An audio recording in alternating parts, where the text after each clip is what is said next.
think a lot of families have a nice little meatball recipe in their repertoire. It's definitely satisfying for all of the youngsters in our households. This one I actually started making along with my sister after we watched an episode of How I Met Your Mother, where Marshall thinks that Albondigas means secret, but it's actually a Spanish meatball. So we're going to make some albondigas today, and I'm gonna keep on saying it so that you remember it. So we've got half beef, half pork mince. You could use pork and veal, you could use just pork, you could use just beef.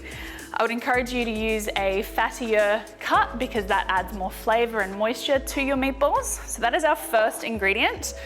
Our next ingredient is some parsley. So it's a very simple kind of base recipe. You could serve this as like a tapas or even as a main, but they are small enough that you can keep some in the freezer or you can eat them with your fingers. So we're also going to, rather than using a wheat-based filler, we're going to use almond meal for these, which is both quite common in albondigas recipes, but also keeps these grain-free and gluten-free for anyone in your family that requires that in their diet. And using a nut-based filler or binder actually adds more flavor anyway. All right, all of our parsley in there. Now I'm not gonna be too particular with my hands because I am going to get them dirty, because like with any other meatballs, we're gonna have to shape these. So we've got our next flavorings are some red or Spanish onion, finely diced as well. We've got some beautiful garlic.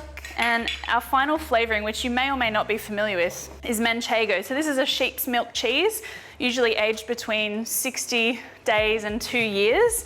It's definitely something I recommend you try if you haven't tried it yet. Even as a tapas of its own, you can heat some butter and honey and then pour over the melted liquid over the top of your cheese with some thyme. It's delicious. It's something that you definitely need to try. So about 100 grams of cheese, so it's about half this block. All right, enough of our cheese. You can certainly save the rest of it to grate over the top if you like at the end. Now our almond meal, our eggs.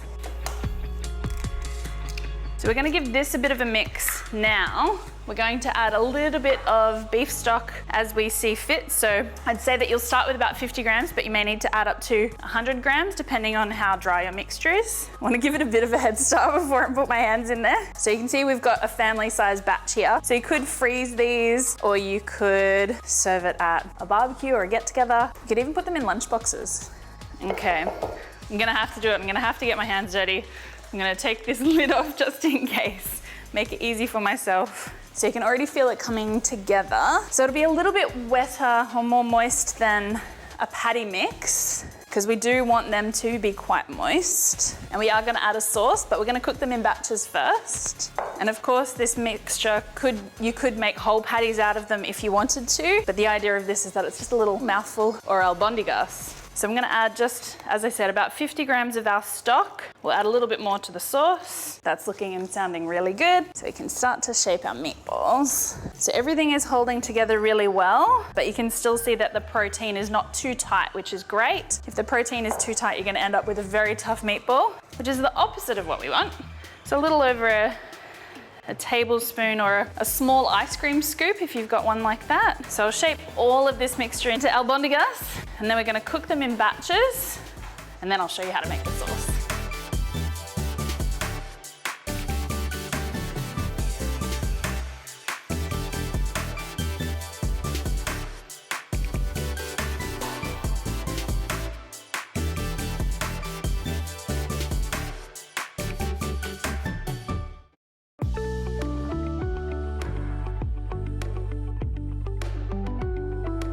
Just giving our little albondigas its last little roll around in the pan there. This batch is almost finished cooking, so we'll prepare the last ingredients for the sauce. So we've got our onion. I just want to finely dice that. So nice parallel to the board, about a bit over 3/4 of the way through. Nice flat hands, keeping our fingers out.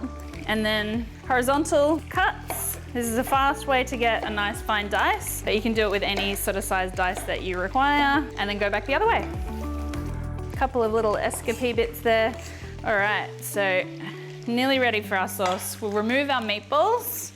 So you could put the meatballs back into the pan if you wanted to. So you could pause at this stage, wait for your guests to arrive, prepare the sauce, return the meatballs so that they're all hot. So I'm putting them into what I'm gonna be presenting them in, this little dish here, and then we're gonna pour the sauce over the top. So they've sort of let off a little bit of flavor and sediment from all that caramelization, and we don't want to lose that. So we're creating the sauce in the same pan, and we're going to deglaze with a nice Spanish sherry.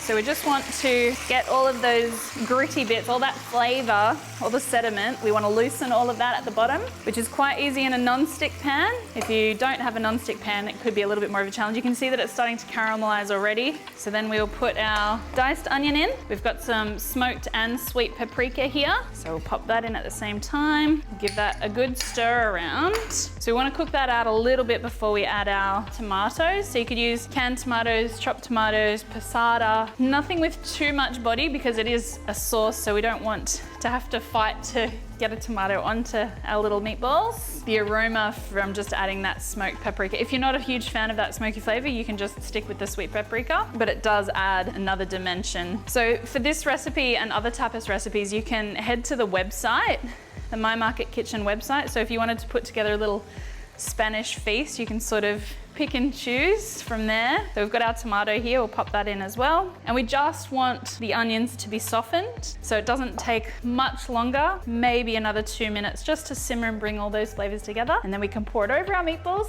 and garnish to serve. So I'm quite happy with how that sauce has come together. All of the flavors have really become one and delicious, and you can see that it's darkened in color as well, so there's some nice caramelization there. So we'll bring our meatballs a bit close to make it easier for ourselves.